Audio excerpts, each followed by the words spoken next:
Honourable members, today we bid farewell to some of our esteemed colleagues who would be retiring in the months of April to July this year on completion of their term of office. A total of 59 members from 20 states will be retiring during this period, including 9 women members. Honourable members, our constitutional scheme provides for the retirement of 1/3 of the members of this House every 2 years, thereby bringing about a periodic change in the composition of this august House. This arrangement ensures continuity in the functioning of the Council of States, while also creating space for new members to join the House and enrich its deliberations with their experience and insights. The process truly reflects the character of this House as a microcosm of our diverse nation. Honourable members, retirement should not be viewed as an end, but as the beginning of new roles and responsibilities. It signifies the passing on of the baton of new members who will carry forward the legacy of this institution with fresh ideas, renewed energy and commitment. At the same time, the experience and wisdom gained by the retiring members during their tenure will continue to guide and inspire the next generation of parliamentarians. Among the members retiring are several distinguished public figures and veteran parliamentarians who have served as the nation with dedication for many years in public life.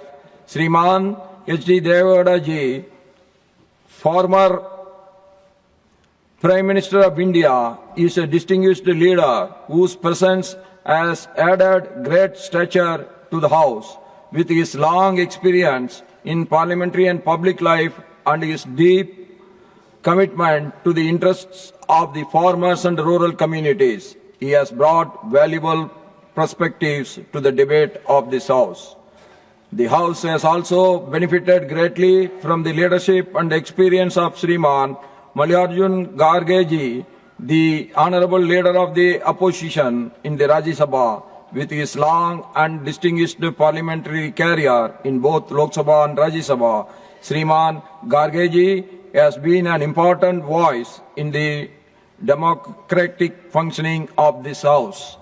I would also like to make a particular mention of Shriman Harivansh ji, the Honourable Deputy Chairman of the Rajya Sabha, whose term is also coming to an end on 9th April 2026.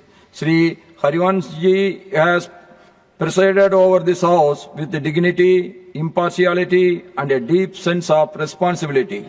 Before entering parliamentary life, he had a distinguished career in journalism and public discourse, and he brought to this House his vast experience, calm demeanour and commitment to parliamentary traditions. As Deputy Chairman, he has guided the proceedings of the House with patience, fairness and wisdom, earning the respect and appreciation of members across the political spectrum. Furthermore, he has made meaningful and valuable contributions in several national and international parliamentary forums, including the Inter-Parliamentary Union, IPU, the Commonwealth Parliamentary Association, CPA, and BRICS Parliamentary Forum, the CSPOC, and the P20 Parliamentary Speakers Summit. His contribution towards maintaining the decorum and orderly functioning of this House will always be remembered with great regard. I also regard my appreciation to the retiring members of the panel of vice chairpersons whose contributions as the presiding officer have enabled the smooth conduct of business of the House. Among the retiring members are also several distinguished personalities who have made notable contributions in governance and public life. The House has also benefited from the experience of those members who have served the country in executive and administrative capacities. All the retiring members have been articulate voices representing diverse regions and communities of our country. Most of them have long experience in legislative affairs and have contributed significantly to the debates of the House. They have represented the aspirations of their respective states and communities and the nation as a whole, and have raised important issues related thereto in this House. Honorable members, a beautiful sentiment expressed in Tamil reminds us, Segi Nanmai Kalam Kadandum Valum, which conveys that though one retires, the good done by one's deeds continues to live on through time. The retiring members of this House have, through their public service and dedication, created such enduring contributions that will remain part of the legacy of this institution. Their insights and interventions have enriched the debates and discussions of this House and strengthened the democratic process. The contributions made by the own members who are retiring are particularly noteworthy and reflect their steadfast commitment to public service. I would like to place on record my sincere appreciation for the valuable contributions made by the retiring members and for the cooperation and the support they have extended to the chair in the conduct of proceedings of this House.